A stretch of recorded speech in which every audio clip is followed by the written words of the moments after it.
Hello students, मैं हूं अंकिता, आपकी इंग्लिश एजुकेटर, और स्वागत करती हूं आपका मैग्नेट ब्रेन्स हिंदी पर, जहां आपको मिलता है high quality education with so many top courses. और ये सभी के सभी कोर्सेज जो हैं वो अवेलेबल हैं क्लास 7 से लेकर क्लास 12 तक के स्टूडेंट्स के लिए, वो भी एकदम फ्री ऑफ कॉस्ट। इसके अलावा ई बुक्स और ई नोट्स के लिए आपको लिंक्स दिए गए हैं डिस्क्रिप्शन बॉक्स में। आपको सारी की सारी इन्फॉर्मेशन उन लिंक्स के थ्रू मिल जाएगी इन ई नोट्स और ई बुक्स से रिलेटेड। अब इस इम्पॉर्टेंट इन्फॉर्मेशन के बाद हम बढ़ते हैं हमारे आज के टॉपिक पे, जो कि है the tale of Custard the dragon. और आज हम कवर करने वाले हैं इस पोम का समरी। तो चलिए जल्दी से इस वीडियो को स्टार्ट करते हैं। स्टूडेंट्स, बेसिकली इसे लिखा किसने है? फ्रेडरिक ओडेन नैश, एक अमेरिकन पोएट है, बहुत ही ह्यूमरस तरीके से लिखा करते हैं। और द न्यूयॉर्क टाइम्स इसने इन्हें खिताब भी दिया है that he is country's best known humorous poet या producer of humorous poet, right. यानी बहुत ही शानदार और उम्दा तरीके से इतनी हंसी मजाक वाली ये पोएट्रीज लिखा करते हैं कि बहुत ही अच्छा लगता है, बहुत मज़ा आता है। लेकिन इसमें एक बहुत ही मीनिंगफुल बात हमेशा छुपी रहती है, एक मैसेज ज़रूर होता है। इस पोम में भी एक मैसेज है, या हम कहें कि जिस थीम पर ये पोम लिखी गई है वो क्या है। इस मोराल के बारे में बात की जाती है कि हम अक्सर किसी के प्रति कोई एक धारणा बना लेते हैं। हम हमारे दिमाग में किसी के लिए एक इमेज क्रिएट कर लेते हैं।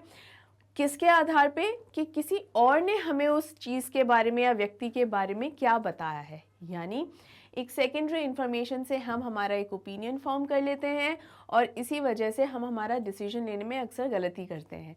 इसके अलावा हम अक्सर लोगों के रूप रंग को देखकर भी डिसीजंस लिया करते हैं। अगर कोई हमें देखने में अच्छा लग रहा है तो वो हमें पसंद आने लगता है, और अगर देखने में अच्छा नहीं लग रहा तो हम उसे नापसंद की कैटेगरी में डाल देते हैं। ये पूरा जो एक पोम है, इसके थ्रू यही मैसेज मिलता है कि किसी के रंग रूप को देखकर उसे पसंद या नापसंद नहीं करना चाहिए।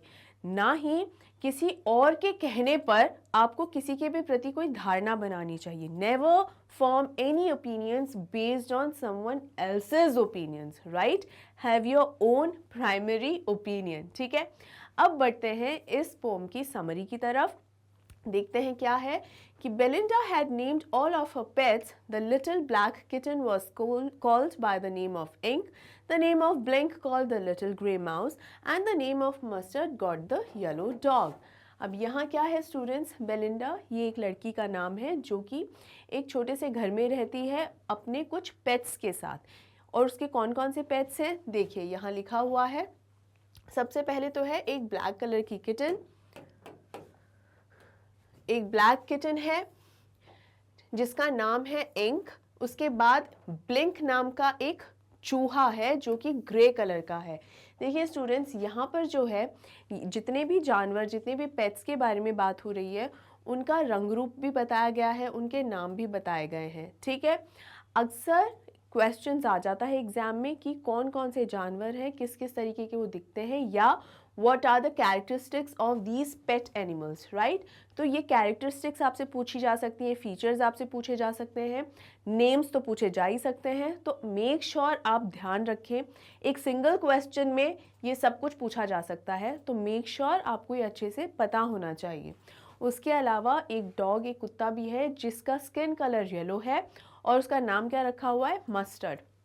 अब ये नाम मस्टर्ड क्यों रखा गया है? दो कारणों की वजह से। एक तो ये कि वो मस्टर्ड यानी सरसों जो होती है, तो सरसों का जो पौधा होता है या फूल होता है एक्चुअली, वो पीले रंग का होता है, और मस्टर्ड की जो स्किन कलर है वो भी येलो कलर की है।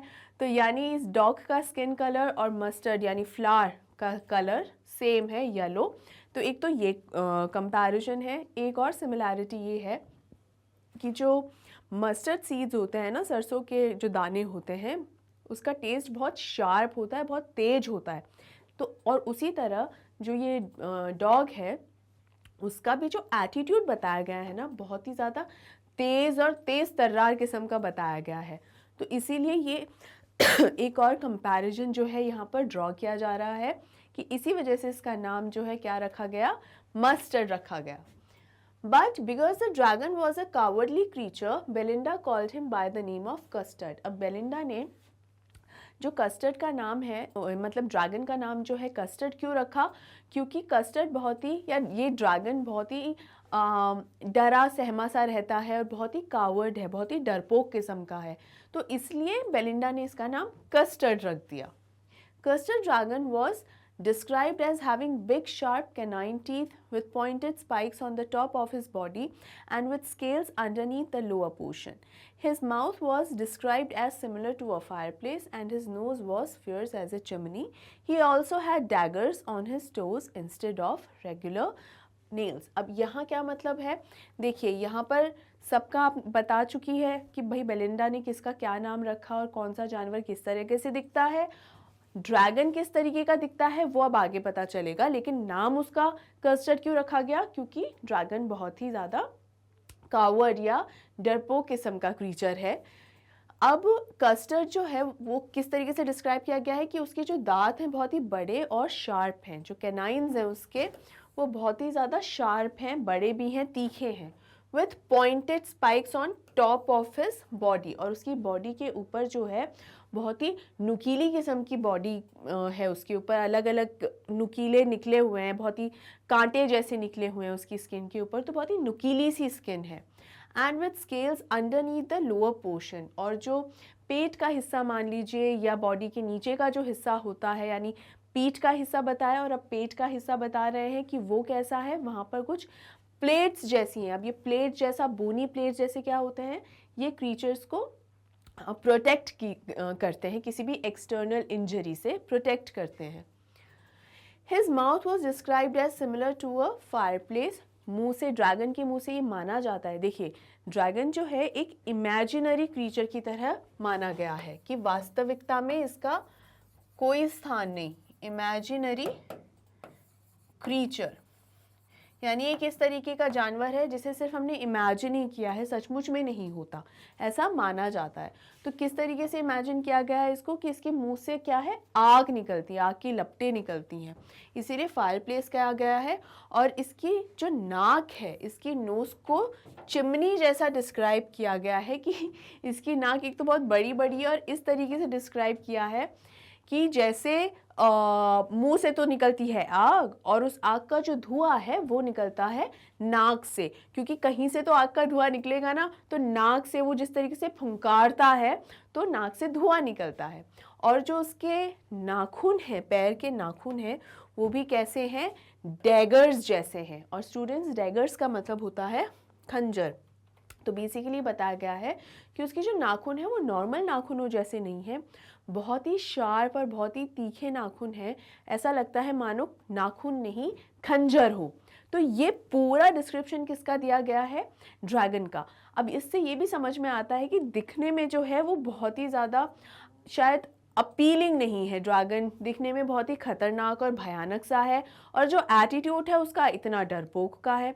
अब डरपोक किसे ही पसंद आते हैं, ना तो डरपोक किसी को पसंद आता है, हमारे दिमाग में एक छवि बनी रहती है कि डरपोक नहीं, बहादुर होना चाहिए। दूसरा, दिखने में तो कम से कम अच्छा हो, तो दिखने में भी अच्छा नहीं है जिस तरीके से एक्सप्लेन किया जा रहा है कि इतने खतरनाक दांत, मतलब अच्छा नहीं का मतलब है कि खतरनाक तरीके का अपीयरेंस है।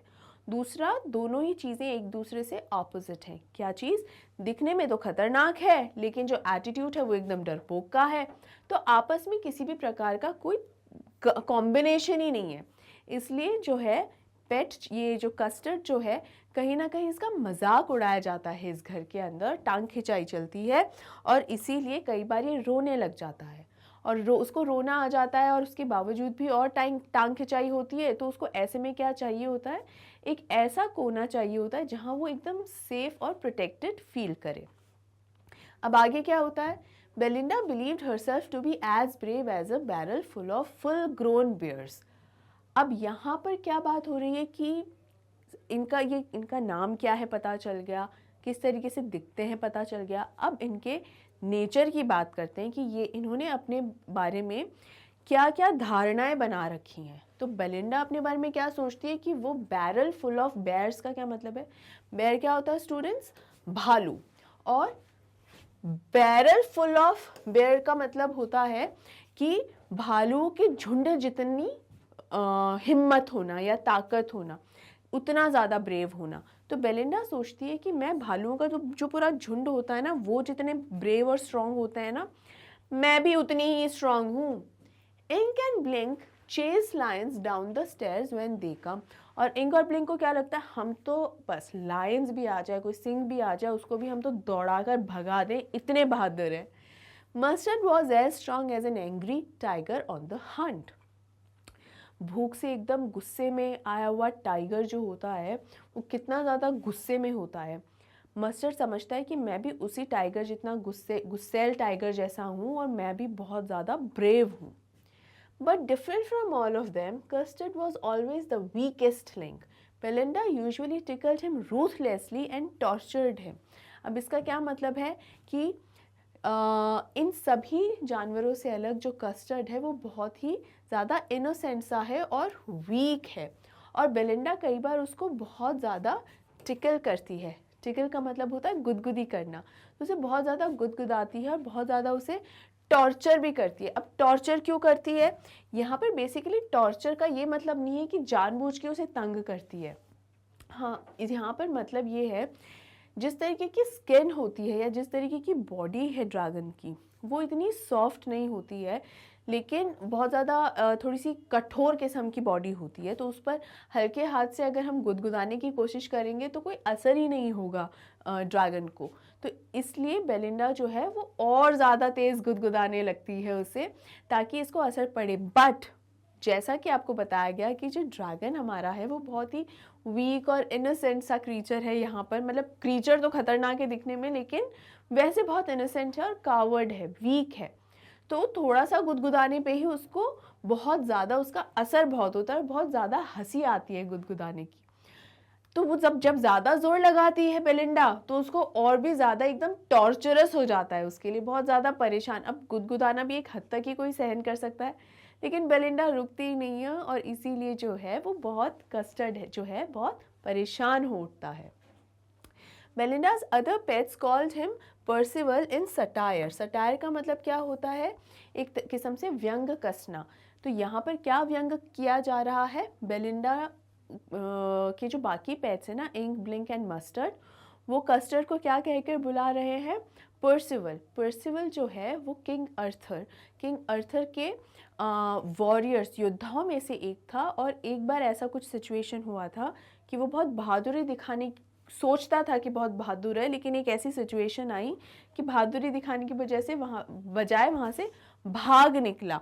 तो इसीलिए उसे पर्सिवल कह के बुलाया जाता है कि दिखने में तो तुम इतने खतरनाक ऐसे दिखते हो, लेकिन हो एकदम डरपोक। Percival meant a knight of King Arthur's court who was sought after the Holy Grail.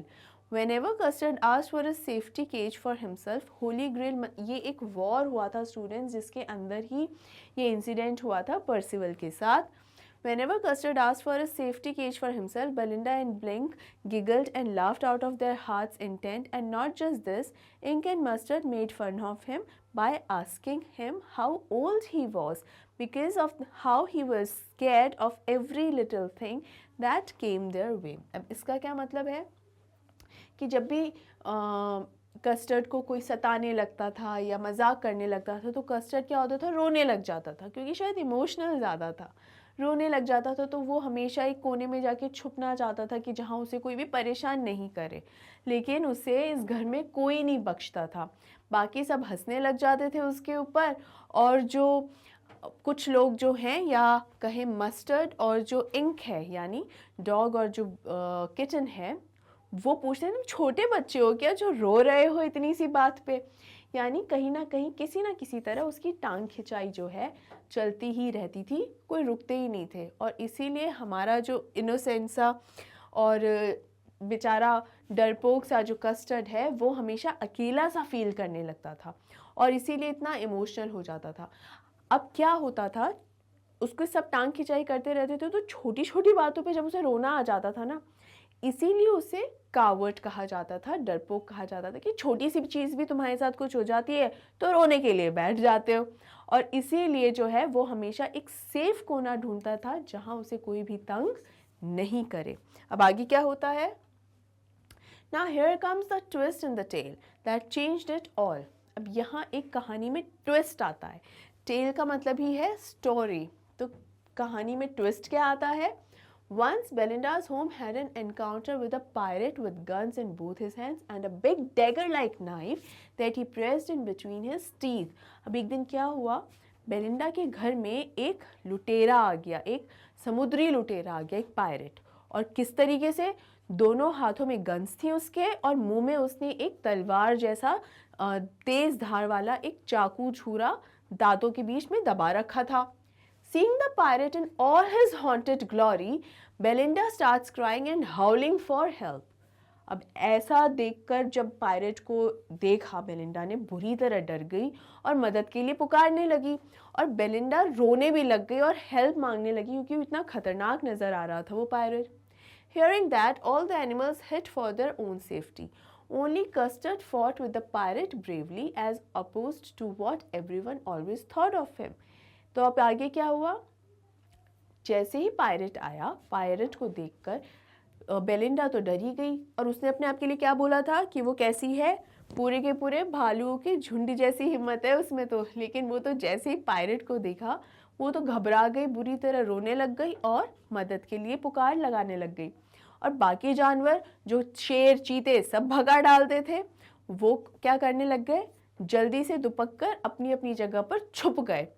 लेकिन कस्टर्ड जो था, कस्टर्ड जो है जिसे हम कावर्ड समझ रहे थे, वीक समझ रहे थे और सब उसकी टांग खिंचाई करते रहते थे, टीज करते रहते थे, वो बाहर निकला and fought with the pirate bravely. यानी वो बाहर निकल कर आया और उस पायरेट के साथ एकदम बहादुरी से डट के मुकाबला किया। जैसा कि सब उसके बारे में एक धारणा बनाकर बैठे थे, कस्टर्ड तो उससे एकदम उल्टा ही निकला। यानी बिल्कुल भी कावर्ड नहीं था बल्कि बहुत ही ज़्यादा स्ट्रांग भी था। In fact he ate him all up in a single bite itself. In fact वो इतना बहादुर निकला कि उसने उस पायरेट को एक ही बार में चबा गया, उसको खा गया पूरी तरीके से। अब उसने ये क्यों किया? क्योंकि वो सभी लोगों को बचाना चाहता था और जब ज़रूरत पड़ी तब उसने, कस्टर्ड ने अपनी बहादुरी दिखाई। लेकिन जब ज़रूरत पड़ी तो जो लोग अपने आप को बहादुर समझ रहे थे ना, वो सब अपने अपने कोनों में जाके दुपक कर छुप गए। When Custard saved all of them, everyone thanked him for saving their lives, but in the end, all of them realized that they used to make fun of Custard, the dragon, purely because he was cowardly and timid. Timid मतलब एकदम घबराहट से और एकदम डरपोक किस्म से, एकदम दुबक जाने वाला, तो उसे कहते हैं timid। तो यहाँ है कि सबने पहले तो जैसे ही कस्टर्ड ने सबकी जान बचाई, एवरीवन थैंक्ड हिम। पहले तो सबने क्या किया? उसको थैंक किया कि thank God and thanks to you Custard, तुमने हमें बचा लिया, फॉर सेविंग देयर लाइव्स। लेकिन बाद में, but in the end, all of them realised something. सबको एक बात का एहसास हुआ। किस बात का एहसास हुआ? कि वो उसका मजाक उड़ाया करते थे। सब लोग मिलके जो है कस्टर्ड का मजाक उड़ाया करते थे, प्योरली बिकॉज। अब मजाक क्यों उड़ाया करते थे? पूरी तरीके से क्या कारण था? कि वो बहुत ही क्या मानकर बैठे थे उसे, कि वो बहुत ही ज़्यादा डरपोक और दुबक्कर एक कोने में बैठ जाने वालों में से है, इसलिए मजाक उड़ाया करते थे। As a result, all of them promptly started to say that they are much braver than he is, and therefore they could have handled this scary situation in a way better than he did. अब ये जैसे इन सब जानवरों को ये एहसास हुआ कि अरे ये तो बहुत ही कावर्ड हुआ करता था, वीक हुआ करता था और डरपोक होके कोने में जो दुबक जाया करता था, हम तो इसी बात पर इसको छेड़ते थे। अब अगर हमने इसको इम्पोर्टेंस दे दी और अगर अब हमने इसको कहने लग गए कि तुम तो ब्रेव हो, स्ट्रांग हो, तो ये तो ब्रेव हो जाएगा, लेकिन ये हम लेकिन उलटकर क्या हो जाएंगे? बहुत ही ज़्यादा हम वीक हो जाएंगे और हम कावर्ड कहलाएंगे, हम डरपोक कहलाएंगे। तो पहले जैसे हम इसकी टांग खिंचाई किया करते थे सब मिलकर, अब ये हमारी टांग खिंचाई करेगा। तो हमें क्या करना होगा? हमें कुछ इसका इंतज़ाम, इसका इलाज तो करना ही होगा। और क्या इलाज ढूंढा उन्होंने इसका? ये कि वो क्या कहने लगे कि वो तो सिचुएशन ऐसी हो गई थी, वरना तुमसे कहीं ज़्यादा बहादुर हैं हम। मस्टर्ड कहता है मैं तुमसे 2 गुना ज़्यादा बहादुर हूँ, और इंक और ब्लिंक कहते हैं अरे हम तो 3 गुना ज़्यादा बहादुर हैं।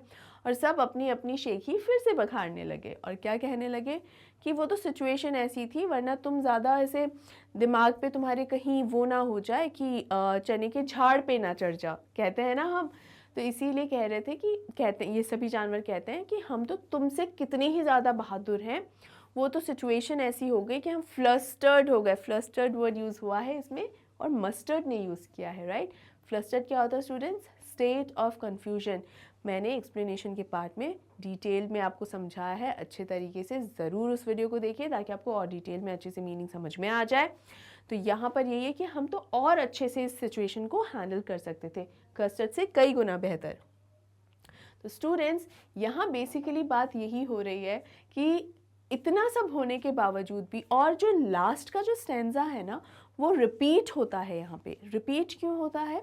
क्योंकि लास्ट में स्टैंजा जो फर्स्ट स्टैंजा है एक्चुअली वो रिपीट होता है। क्यों रिपीट होता है यही बताते हैं कि जैसे पहले चल रहा था ना सेम वैसे ही हो जाता है कि किस तरीके से बाकी लोग जो है वो तो बहादुर है और जो सबसे कमज़ोर है वो कौन है?